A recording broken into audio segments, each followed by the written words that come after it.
C'est une caractéristique de notre monde moderne. Tout doit fonctionner le plus possible 7 jours sur 7, 24 heures sur 24. Les usines et les chaînes de production ne s'arrêtent pas, elles doivent être rentables. Les magasins sont ouverts le plus longtemps possible, les avions décollent et atterrissent sans cesse, les services doivent être disponibles en tout temps. Dans tout ça, il semble qu'on ait oublié un principe vieux comme le monde, le jour du repos.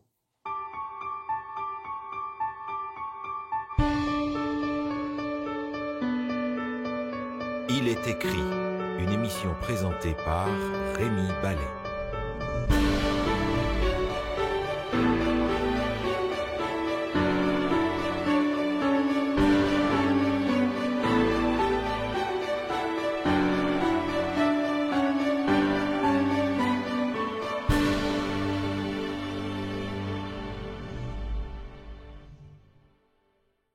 Bonjour à tous. Aujourd'hui, j'ai donc choisi de vous parler du jour du repos. À titre personnel, c'est quelque chose d'essentiel dans mon expérience. Ce temps de halte, d'arrêt du travail habituel, de ressourcement physique, relationnel, spirituel, chaque semaine, je le vis vraiment comme une bénédiction. Mais surtout, c'est un principe enseigné dans la Bible depuis la nuit des temps. D'ailleurs, certains d'entre vous se souviennent peut-être d'un temps où le dimanche, qu'on appelait alors le jour du Seigneur, le dimanche était une journée sacrée. Je veux dire par là que non seulement on allait à la messe ou au culte, suivant qu'on était catholique ou protestant, mais qu'ensuite le reste de la journée était un temps consacré au repos, à la famille, à des activités diverses, mais pas au travail habituel. Les choses ont bien changé et ce temps-là est largement révolu. Certains vont encore éventuellement au service religieux le dimanche matin, mais pour le reste, ce qui a changé dans le monde chrétien, ce n'est pas seulement la pratique, mais aussi, dans bien des cas, la théorie. Je m'explique. Autrefois, au-delà des différences de croyances, de doctrine ou de pratique, pour la majorité des chrétiens, le dimanche était le jour du Seigneur. Et même si on se trompait de jour, et j'y reviendrai dans un instant, le principe de base était là. Une journée par semaine devait être mise à part pour le repos et pour la rencontre avec Dieu, selon le commandement de la Bible. Mais beaucoup de chrétiens aujourd'hui ne croient plus à cela. Ils ne croient pas non plus qu'il est nécessaire, ni que c'est un commandement de Dieu, de mettre une journée à part. Il n'y a pas si longtemps, un ami me disait « Depuis que le Christ est venu sur la terre, tout ça c'est fini. Maintenant, on est dans le repos perpétuel et tous les jours sont les jours de Dieu. Il faut bien s'arrêter de temps en temps pour reprendre son souffle, mais il n'y a plus de jours sacrés mis à part. » Est-ce que ça a du sens? À mon avis, pas beaucoup. C'est vrai que si on entretient une relation personnelle avec Dieu, il nous donne une paix qu'on peut vivre tous les jours. Il est tout aussi vrai de dire que le Christ a promis un repos intérieur à ceux qui lui font confiance et que ce repos est offert chaque jour de notre vie. Mais est-ce que ça implique l'abolition du besoin et du commandement du jour du repos hebdomadaire? Pour répondre à cette question importante, comme pour toutes les questions fondamentales, le mieux est de commencer par le commencement. Et dans la Bible, le livre des commencements s'appelle la Genèse. Alors lisez avec moi la toute première mention du jour du repos, au tout début de la Bible, à la fin du récit de la création, dans Genèse chapitre 2. Je lis avec vous Genèse chapitre 2, les premiers versets. C'est ainsi que furent terminés le ciel et la terre et toute leur armée. Le 7e jour, Dieu mit un terme à son travail de création. Il se reposa de toute son activité le 7e jour.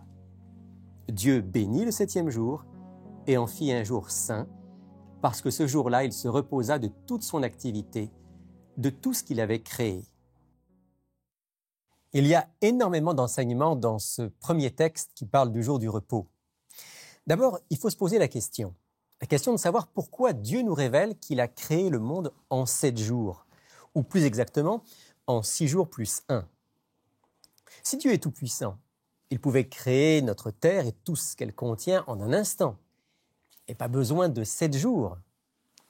Donc, la création de notre monde en 7 jours est un choix divin, un choix pédagogique pour enseigner quelque chose à l'être humain.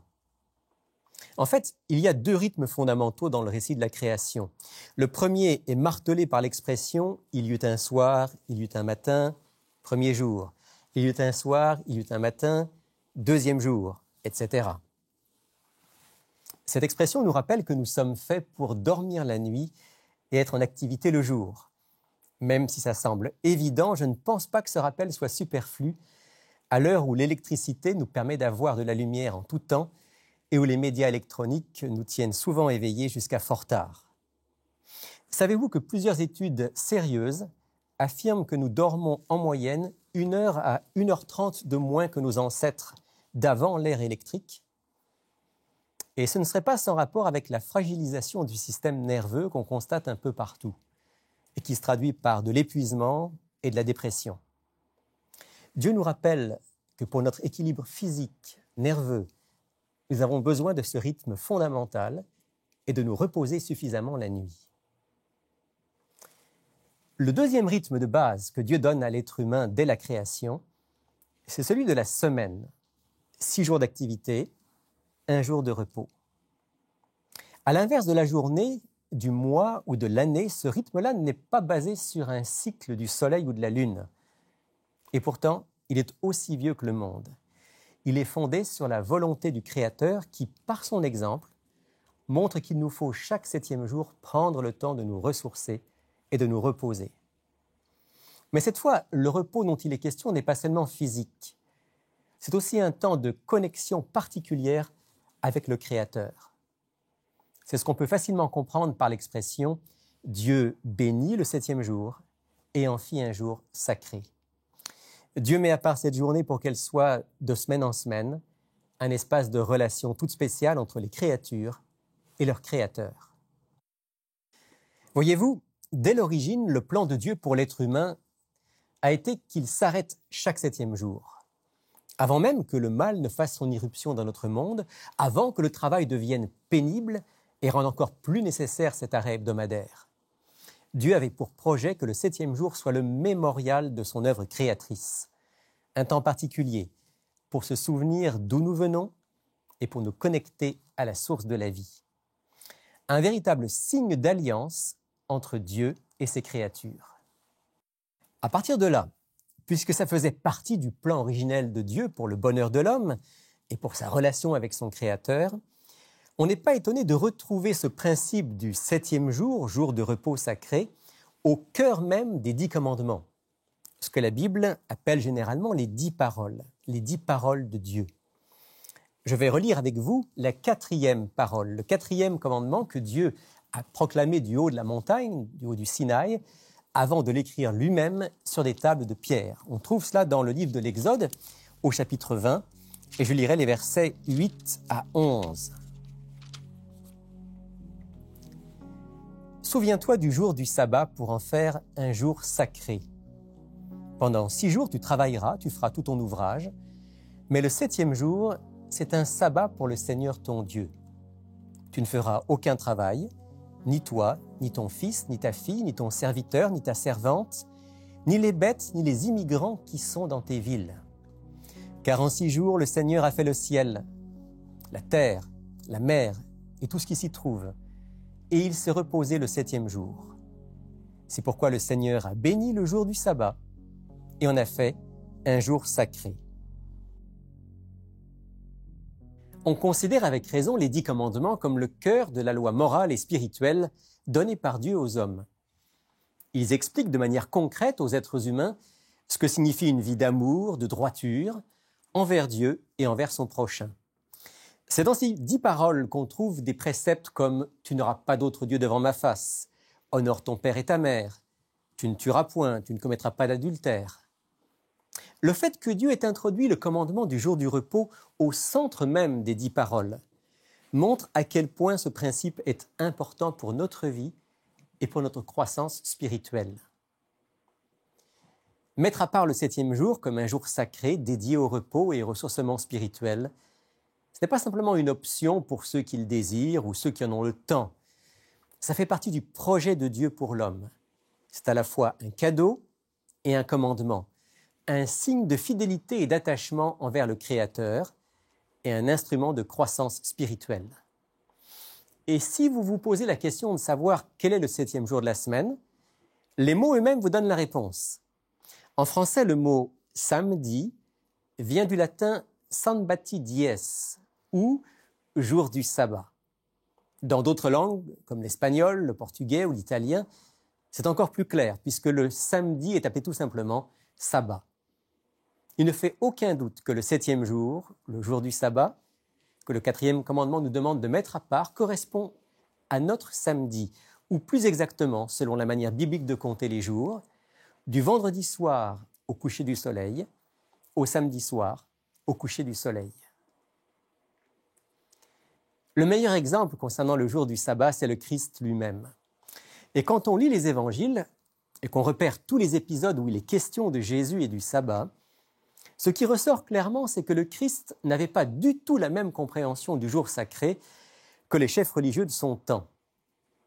Comme beaucoup d'autres commandements et institutions divines, le jour du sabbat avait été perverti par la tradition humaine.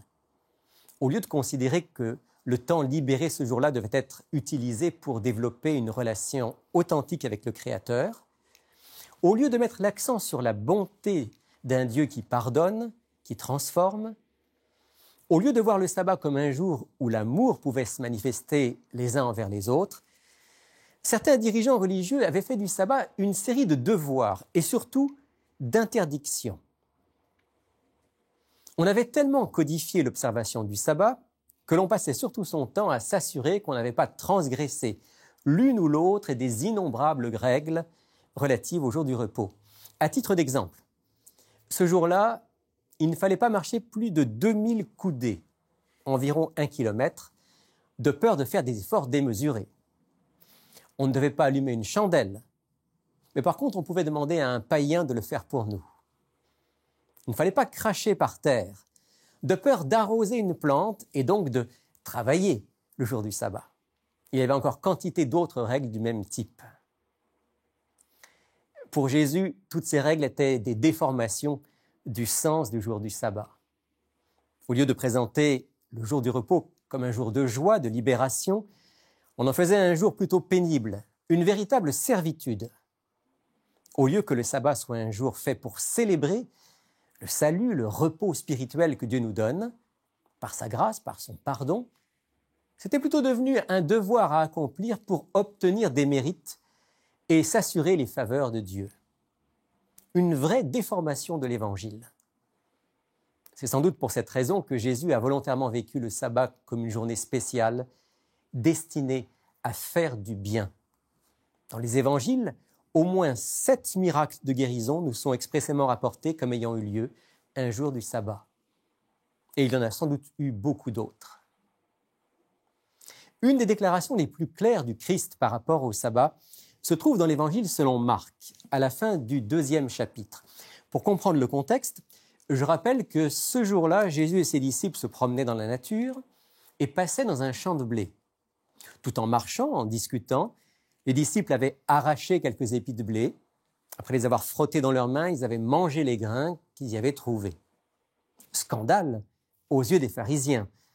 Selon leur manière de voir les choses, les disciples avaient travaillé.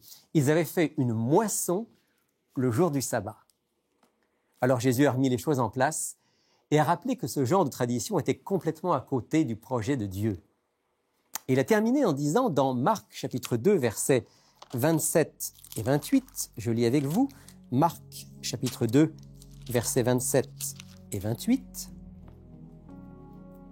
Puis il leur dit, « Le sabbat a été fait pour l'homme, et non pas l'homme pour le sabbat, de sorte que le Fils de l'homme est le Seigneur même du sabbat. »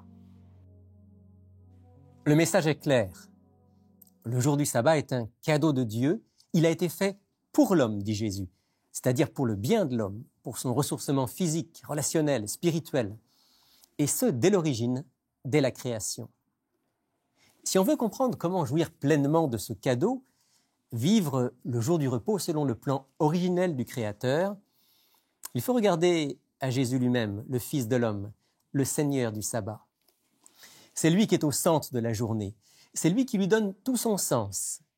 Et c'est lui qui, par son exemple, nous a enseigné comment le vivre. Mais concrètement, comment vivre ce jour du repos chaque semaine? Alors essayons d'être le plus pratique possible, en suivant toujours l'exemple du Christ. Premièrement, arrêtez vraiment de travailler. Vous le savez, pour certains d'entre nous, c'est très difficile. On est souvent tellement pris par le travail professionnel ou par nos activités qu'on n'arrive pas à s'arrêter. Dieu nous dit chaque 7e jour, stop. Ne fais pas du travail ton Dieu, ne fais pas de l'argent ton Dieu, ne fais pas de tes réalisations personnelles ton Dieu. Si moi, le Créateur, je suis vraiment ton Dieu, alors arrête-toi et prends le temps pour l'essentiel. Sois présent à mon rendez-vous et je vous encourage tous à écouter cette voix de Dieu et à faire le choix d'être au rendez-vous, à laisser de côté votre travail, vos préoccupations le jour du sabbat et à goûter à la joie d'un repos physique et d'un ressourcement spirituel particulier. Que faisait Jésus le jour du sabbat? On sait par les évangiles qu'il se rendait à la synagogue pour participer au service religieux et que souvent il en profitait pour lire et pour commenter des textes des Saintes Écritures. Alors voilà un excellent exemple pour nous. Le sabbat est le jour par excellence où on se rassemble pour adorer Dieu, pour prier, pour chanter, pour lire la Bible, pour partager ensemble ses enseignements. Trouvez un lieu de partage spirituel ce jour-là et nourrissez-vous spirituellement.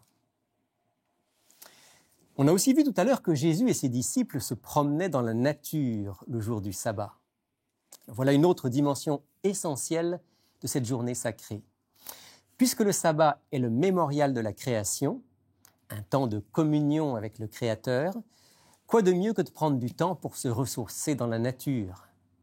Prenez le temps ce jour-là pour aller contempler les merveilles du monde naturel. La nature a une merveilleuse puissance d'apaisement.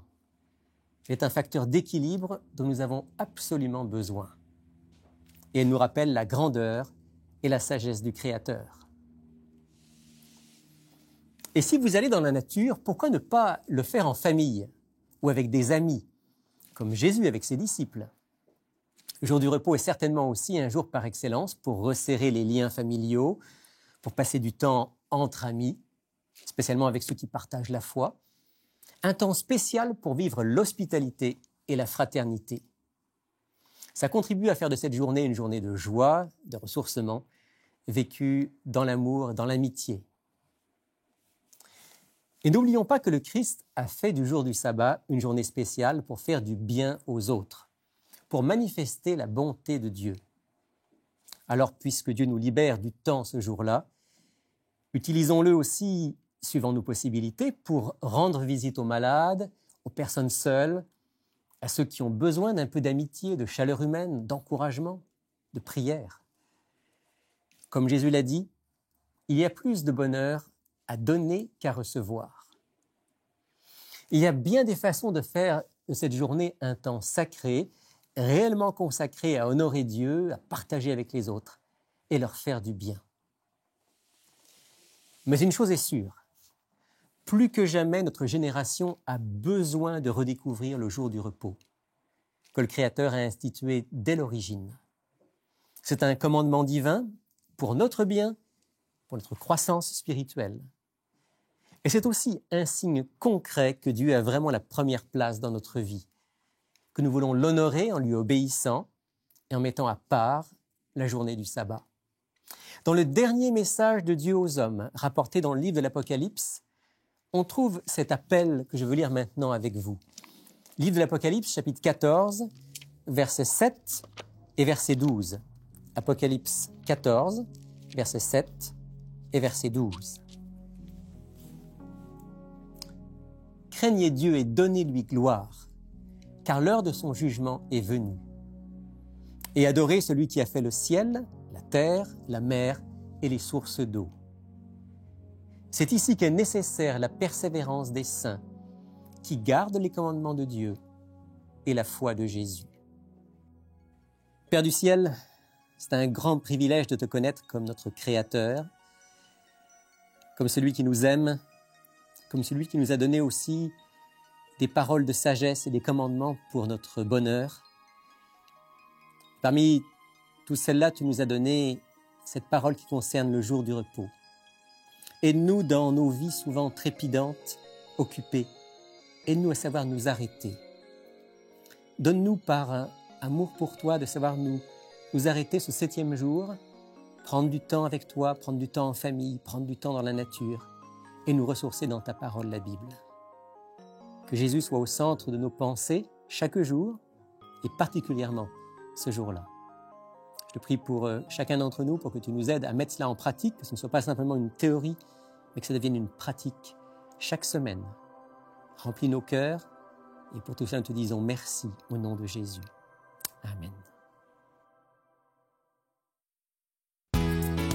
Si vous êtes dans la région de Montréal, ne manquez pas de nous visiter au Centre Il est écrit, situé au 4505 boulevard Rosemont. Chaque samedi à 10h30, un message biblique y est présenté et une large place est faite à la musique, la prière en toute simplicité. Pour connaître nos autres lieux de rencontre dans la province du Québec, visitez ilétécrit.tv ou appelez-nous au 1-866-729-3515. Vous êtes de plus en plus nombreux à prendre contact avec nous pour faire vos commentaires sur les émissions et surtout pour poser vos questions. Récemment, notre webmestre me disait que les questions roulent énormément sur Facebook, sur le site Internet. C'est encourageant. Continuez à poser vos questions. Et aujourd'hui, comme on le fait souvent, on va commencer par répondre à une question d'auditeur avec mon ami Sylvain. Bonjour Sylvain. Bonjour. Et bonjour France. Bonjour Sylvain. Bonjour Rémi. Alors Sylvain, la question du jour est en lien direct avec l'émission. Oui, c'est ça. On a une très bonne émission sur le sabbat. Puis la question de Gilles, je n'ai pas la place au Québec, mais Gilles nous pose la question suivante, après ses réflexions. Pourquoi les églises chrétiennes en général ne respectent-ils pas le jour du sabbat comme étant le samedi à la place du dimanche? Donc, il pose la question finalement un peu, que faire avec cette situation? Donc la question, c'est comment se fait-il que très majoritairement, les églises chrétiennes ont comme jour de culte le dimanche et non pas le samedi qui correspond au sabbat biblique? C'est bien de poser cette question. Oui, alors qu'est-ce qu'on répond à France à cela? Ben, je crois que, on le sait qu'au fil des siècles, il s'est passé des choses qui fait que ça a tout simplement été oublié dans le sens que ça a été changé il y a fort longtemps. Donc, de génération en génération, la tradition s'est transmise, ce qui fait qu'aujourd'hui, on ne sait tout simplement pas. Je pense que tu as dit le mot essentiel, la tradition. Oui. On a tous des traditions. Je veux dire, hein. On a des traditions personnelles, des traditions familiales, des traditions dans la société. On dit ça, mais en même temps, je dirais peut-être que les églises protestantes le font, peut-être qu'ils ne comprennent pas pourquoi ils le font, mais je dirais que l'Église catholique, à quelque part, elle a quand même assumé sa responsabilité dans le catéchèse. Elle dit, elle a changé la journée. Il y a eu une position qui a été prise à un moment donné. Dans le passé. Oui, alors en ce qui concerne effectivement l'Église catholique, tu as raison. Elle a considéré qu'elle avait le droit de faire le changement. Oui, pour ça. les églises protestantes, et je pense que Gilles parle plutôt des églises protestantes en général, la tradition, le fait que le dimanche, c'est traditionnellement, on dit le jour de la résurrection, donc on en a fait le jour du Seigneur et on se réunit ce jour-là. Il n'y a aucun mal à se réunir ce jour-là, sauf qu'il ne faut pas oublier le jour que Dieu a mis à part comme jour de repos. Alors, je crois qu'on peut dire simplement ça à Gilles, c'est l'habitude, c'est la tradition, mais pour nous, en tant que chrétiens attachés à la Bible, plus important que la tradition, donc, que faire? Que faire? C'est revenir à ce que disent les Écritures. Et je pense par exemple à ce que dit le Christ dans le Sermon sur la montagne, où il dit très clairement, chapitre 5, verset 19 de l'Évangile selon Matthieu, « Celui qui violera l'un de ses plus petits commandements et qui enseignera aux hommes à faire de même sera appelé le plus petit dans le royaume des cieux, mais celui qui les mettra en pratique et les enseignera, celui-là sera appelé grand dans le royaume des cieux. » Alors, en deux mots, si on peut dire quelque chose à Gilles, si vous avez, à travers les Écritures, la conviction concernant le jour du repos, eh bien, mettez-le en pratique. Si vous avez besoin de vous réunir avec d'autres, cherchez une église qui, ce jour-là, se retrouve pour célébrer. Vous nous appelez tout simplement aussi. Oui, et on peut effectivement vous aider dans ce sens-là, mais toujours aller selon notre conviction basée sur la parole de Dieu. Et aussi, je pourrais dire à Gilles, lisez le livre que France va vous proposer maintenant. Oui, c'est un livre qui s'intitule « Un jour à part ». L'auteur, c'est Paul Nouwen. En fait, ça complète l'information parce qu'on trouve non seulement les bienfaits d'un jour de repos, comment garder le jour de repos, mais si j'aimerais vous lire juste les titres de quelques chapitres, un peu la table des ça matières, donne une idée. Oui. Donc, le jour aux 1000 bienfaits, ça c'est le premier chapitre. Naissance d'un 7e jour, d'où vient notre semaine, bien sûr les commandements et le 4e commandement qui est au cœur des 10 commandements, Jésus et le sabbat. Il y a l'état civil du dimanche et le bref historique du transfert, justement, du sabbat au dimanche. Comment ça s'est fait historiquement. Voilà. Et puis, comment conserver le sabbat, comment le vivre. Alors, c'est complet, ça va chercher toutes les informations qui peuvent compléter tout ce que tu as dit aujourd'hui, Rémi, puisqu'on a dit à travers la question. Donc, un jour à part. L'excellent livre qu'on propose, France. $12 plus les frais de poste. $12 plus les frais de poste, c'est vraiment... Très abordable. Oui, c'est très abordable, c'est une très belle occasion à saisir. Alors, si vous voulez approfondir ce sujet, mieux comprendre la question du jour du repos, du jour du sabbat biblique, commandez votre exemplaire de ce livre, Un jour à part. Voici comment le faire. Pour effectuer votre commande, écrivez-nous à Il est écrit, casier postal 99, succursale Rosemont, Montréal, Québec, H1X3B6. Vous pouvez également passer votre commande sur le web à ilétécrit.tv ou par téléphone au 514-729-3515 dans la région de Montréal et sans frais au 1-866-729-3515 pour l'extérieur de Montréal. C'est à chaque fois une brise fraîche que de regarder vos émissions. Vous m'apportez bien souvent les réponses aux questions que je me pose. Merci pour vos émissions, elles m'aident beaucoup avec ma foi. Si vous aussi vous aimez les émissions Il est écrit, j'aimerais vous inviter à soutenir financièrement leur production pour que ces messages d'espoir continuent à être diffusés. Pour faire un don, rendez-vous sur ilétécrit.tv ou encore au 1-866-729-3515. Merci à l'avance pour votre générosité. On arrive tranquillement à la fin de cette émission et puisqu'il me reste quelques secondes, je vais en profiter pour saluer d'une manière particulière tous nos auditeurs du monde francophone qui prennent contact avec nous. Récemment, j'ai eu l'occasion, sur certains messages qui étaient envoyés sur Facebook ou sur le site Internet, de voir que certains nous regardent depuis très loin, depuis la Polynésie française, depuis différents pays d'Afrique, depuis les Antilles françaises, bien sûr partout au Canada, en Europe. Et puis même parfois, c'est un peu surprenant, de pays où on n'attendrait pas que les gens nous regardent, du Japon, de l'Amérique du Sud. Alors un grand merci à vous tous, non seulement qui regardez nos émissions, mais qui prenez contact avec nous pour nous exprimer votre intérêt ou pour poser vos questions. N'hésitez pas à continuer à le faire. Je vous rappelle notre adresse du site web, notre adresse internet, ilétécrit.tv et bien sûr notre page Facebook qui est reliée. On se retrouve la semaine prochaine pour un tout autre sujet.